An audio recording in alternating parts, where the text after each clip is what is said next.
Caso hipotético. En el 2022, Marcia Recalde recibió la sentencia de la Corte Provincial donde se le indicaba que se ratificaba y la sentencia venía en grado donde el tribunal había aceptado la acción de protección que ella había presentado, tras ser removida de un cargo público por el recorte de personal.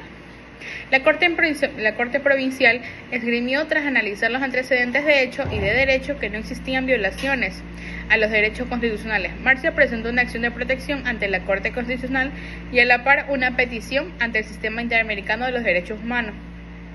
Con respecto a la AEP, Marcia argumentó que la sentencia del Interior violaba su derecho al trabajo consagrado en normas constitucionales y convencionales y exigió a la Corte que se realice un control de méritos. Con respecto a la petición al SIDH, 5 años más tarde, la Corte Interamericana del DDHH falló indicando que efectivamente Ecuador había violado el derecho al trabajo de Marcia y ordenó que le regrese a su cargo inmediatamente. Han pasado 3 años desde la emisión de la sentencia y Marcia no ha sido reparada. De acuerdo a lo ordenado por la Corte, IDH responda. Introducción. En el año 2022, Marcia Recalde enfrentó la dolorosa situación de ser removida de su cargo debido a un recorte personal. La Corte Provincial, tras ratificar la sentencia de grado que aceptó la acción de protección presentada por Marcia, concluyó que no existían violaciones a los derechos constitucionales. En respuesta a esta decisión, Marcia buscó justicia a través de las vías legales. Presentó una acción de protección ante la Corte. Buenas noches, profesor. Buenas noches, compañeros.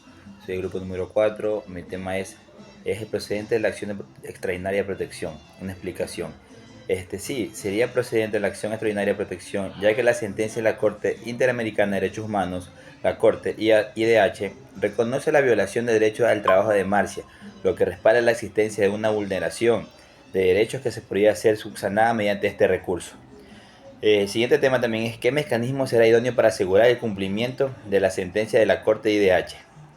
En este caso sería la Corte Corte Internacional de Derechos Humanos. Para asegurar el cumplimiento de la sentencia de la Corte de Derechos Humanos, un mecanismo idóneo sería el recurso de ejecución, que permite hacer una efectiva de decisiones de tribunales internacionales en el ámbito nacional. Gracias. Buenas noches, docentes y estimados compañeros. Continuando con el desarrollo del tema, tenemos los requisitos para la activación del mecanismo de ejecución en la presentación de la sentencia de la Corte Interamericana de Derechos Humanos. La documentación es clave en la sentencia de la Corte Interamericana de Derechos Humanos, que ordena el retorno de Marcia a su cargo. Ese documento debe ser presentado como prueba fundamental para activar el mecanismo de ejecución.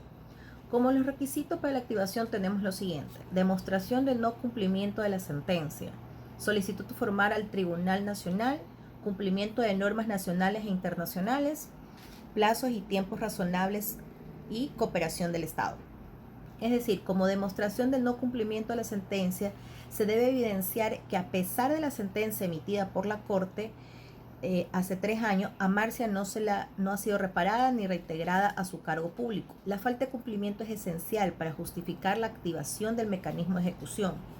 Como segundo requisito tenemos la solicitud formal al Tribunal Nacional. Es necesario presentar una solicitud formal al Tribunal Nacional competente para activar el mecanismo de ejecución. Esta solicitud debe incluir la sentencia de la Corte Internacional de Derechos Humanos y los argumentos detallados que respalden la necesidad de ejecutar la decisión. El cumplimiento de las normas nacionales e internacionales.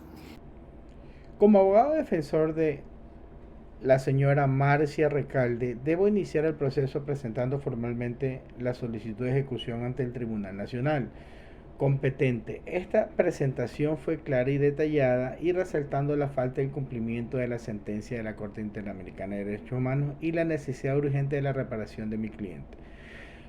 Lo baso en argumentos jurídicos sólidos que destaquen la obligación del Estado en hacer cumplir las decisiones de tribunales internacionales y la importancia de resarcir los derechos vulnerados, la cual incluyó casos referentes a tratados internacionales, jurisprudencia relevante y principios fundamentales de derechos humanos.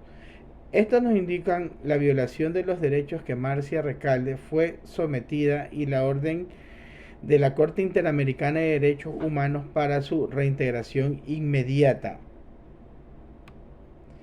Hago un llamado a la colaboración activa por parte de las autoridades nacionales para garantizar una ejecución efectiva y rápida de la sentencia que he planteado en instancia internacional, resultando casos similares donde se ha aplicado con éxito este mecanismo. Por consiguiente, solicito medidas cautelares que aseguren la protección de los derechos de Marcia Recalde durante el proceso de ejecución. Por consiguiente, solicito, valga la redundancia, la suspensión de las acciones que impidan su reincorporación laboral. Bien, en conclusión, ya considerando el caso de Marcia Recalde, destaca la complejidad y la importancia de ejecutar decisiones internacionales a nivel nacional, a pesar de la sentencia favorable de la Corte Interamericana de Derechos Humanos que confirmó violaciones a los derechos fundamentales de Marcia. La falta de cumplimiento resalta la necesidad de todo el fortalecimiento de garantizar la ejecución de decisiones internacionales. La cooperación estatal y la agilidad de los mecanismos son aspectos claves, subrayando la importancia de asegurar el cumplimiento para proteger los derechos humanos. El caso resalta la necesidad de optimizar los mecanismos legales y judiciales, esto para garantizar la aplicación efectiva de decisiones internacionales a nivel nacional. Es todo. Muchas gracias.